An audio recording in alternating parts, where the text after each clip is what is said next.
Take a look at guys, this is absolutely the way I like to start every single day. This is a little Stimson's python and it's wrapped around a beautiful clutch of eggs right here. Whoo doggy, I tell you what, eggs in the morning is the best way to go. So let's go ahead and set up an egg box.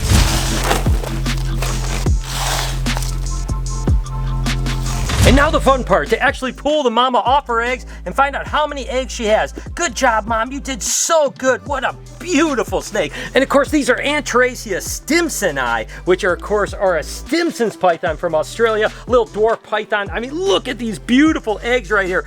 Beautiful clutch. That's 2, 4, 6, 8, 10, 12 beautiful eggs. The first clutch of Stimsons we had actually were 18 eggs, so we are crushing it when it comes to the first 2 clutches of the year. That is absolutely amazing. Hoo doggy, welcome to the vlog. I hope the start of your day is amazing. And that's right, egg season is here, and I'm going to follow up actually a really beautiful clutch of Stimson's pythons with something that's not quite as good right here, and that's at this spotted python, which is very closely related to the Stimson's python. These are what they call maculosus, which is just a different subspecies of the Anteracia. But look at this. It actually laid a beautiful clutch of eggs, but then left it. For whatever reason, she just kind of laid her eggs and then went away. She's sitting in the back of the enclosure now, and unfortunately, these eggs just got a little bit dry. That's one of the reasons why mamas wrap around them, is to contain all that humidity and keep the eggs actually moist. Why she did this, I don't know. Doesn't look like any of the eggs are rolled. They all look good, but they are pretty desiccated. We've got 2, 4, 6, 8, 9 eggs from a spotted python, but unfortunately I'm not sure if these are going to make it or not. What we're going to do is just take a little bit of damp sphagnum moss, we'll pack it around here, and hopefully they'll actually inflate over the next little bit. But boy, what a bummer. Beautiful way to start the day, kind of a little bit not as good for the second clutch, but hey, I still have hope. There's a chance that these guys could still hatch out. Lori, what are you doing?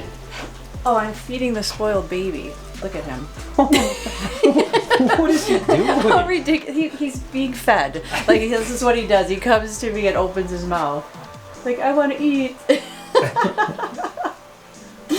He's so spoiled, Lori. I know. Oh my god, that is the cutest thing in the world, though.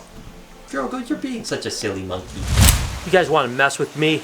No, actually, I'm going to do an unboxing right now. What do you say we unbox this cool animal? And I am pretty excited about this one. Actually, our friends at Our Legacy Reptiles actually reached out and actually donated this amazing animal. You guys know that we have a couple bearded dragons here. We've got Flamin' Hot Cheeto, and of course we have Fetty Wap. Well, the Fetty Wap's getting a little long in the tooth, if you know what I mean. He's been around for, wow, that was really heavy.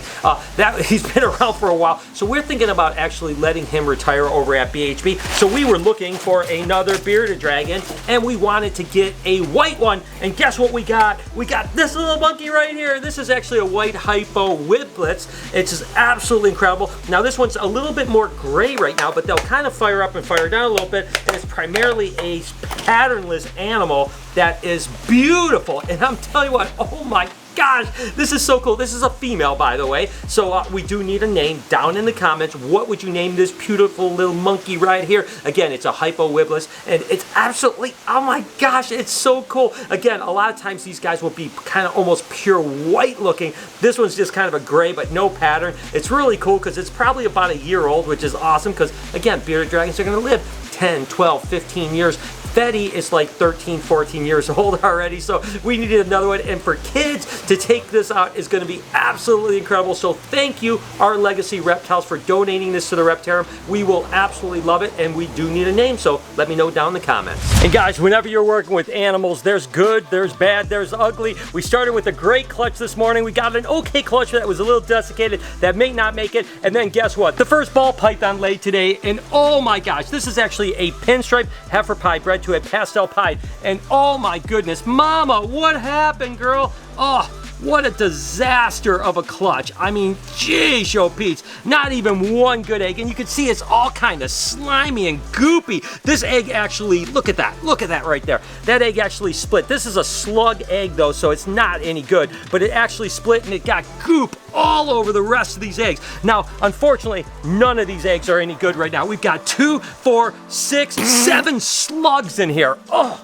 what a way to start the year with ball pythons. Again, that's part of it, guys. When you work with reptiles, you're going to have really amazing clutches and you're going to have disappointments. You really don't want the first ball python clutch of the year to be a disappointment, but in this case, there's not much I can do about it. You know how that goes. So let's go ahead and put these eggs to use at least and feed them to something over at the Reptarium. What a bummer, but hey, that's okay. We got one beautiful clutch of Stimsons, one okay clutch of spotted pythons, and then a terrible clutch of ball pythons. And interestingly enough, guys, when I was taking out those slug eggs, I noticed that this egg right here, which is a severe boob egg, you can see all that network of veins right in it, right? So it actually looks like there's actually a fertilized egg right here, and this is the exact same way. You can see the networks of veins in here, so both of these eggs actually do have a chance of making it. So there was two potentially good eggs. A severe boob egg here that may or may not make it, and this one actually looks like it's pretty promising. So I'm just gonna stick them in the egg box, and we'll go ahead and set them up in the incubator, and hey, maybe we get 2 ball pythons out of it after all. So it wasn't as big of a disaster as I expected.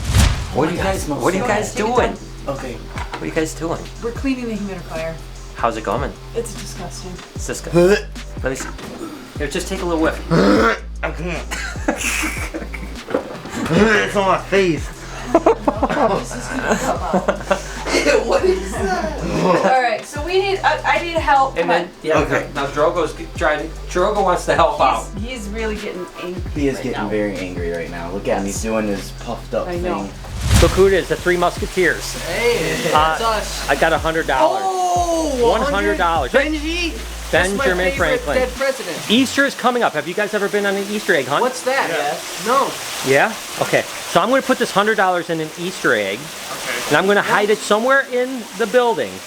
And whoever gets it gets to keep the $100. Rules.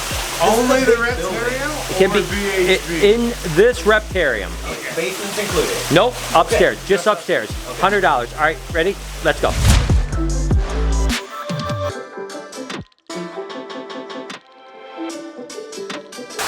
Let the fun begin. And like I mentioned, I hope that we don't have that many slugs this year, but we are going to go ahead and use them every time we do. This time we're going to try Baby Kush. It's never had eggs before, so I don't know what's going to happen. You want to try? It's really crazy. I thought Baby Kush would love this, but doesn't seem to be very interested. There it goes. Finally, he took it. Now he's just like, what is this? Let's see what happens. Shaking it. Oh my God, this is so freaking cool. So this, again, is the first time that Baby Kush has had an egg. Now in the wild, they would certainly raid nests and stuff like that. So you would think he's trying to figure it out, and if he squeezes it, those teeth are gonna really be able to puncture this. So look at him, he's just like, oh, no, I think he likes it. Oh yeah, great. All right, I think he likes it. Let's see if he takes a second one. Now he's got it like, yes, of course, yeah, this is definitely going. So again, we're gonna put this to use all year. Anytime we get slugs, we're gonna feed them off to the monitor lizards or whatever might eat them. All right, last egg. There he goes. What a trip. Again, hey, it's a bummer that we get slug eggs. It's definitely not the way we want to start the ball python season out, but hey, you know what? Baby Kush got an awesome meal. I'm trying to think. It's very hard. Decided to come join the party. Hi, Matilda. Hello, girl. So Matilda, of course, just pushes her way out when she wants food. So I think she's hungry. Let's go get her some lettuce and feed her.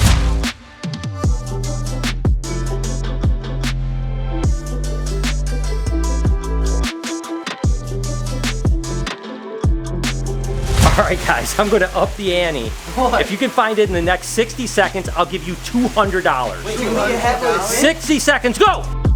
40 seconds, guys. 15 seconds for the $200. Okay, guys, I'm sorry, but you don't get the $200. But there's still a $100 egg hidden in here. I'm gonna narrow it down for you guys. It's in this side of the building, and it's in the front half. Find it! Oh! Damn it. Mike, there he goes, guys. Get the $100.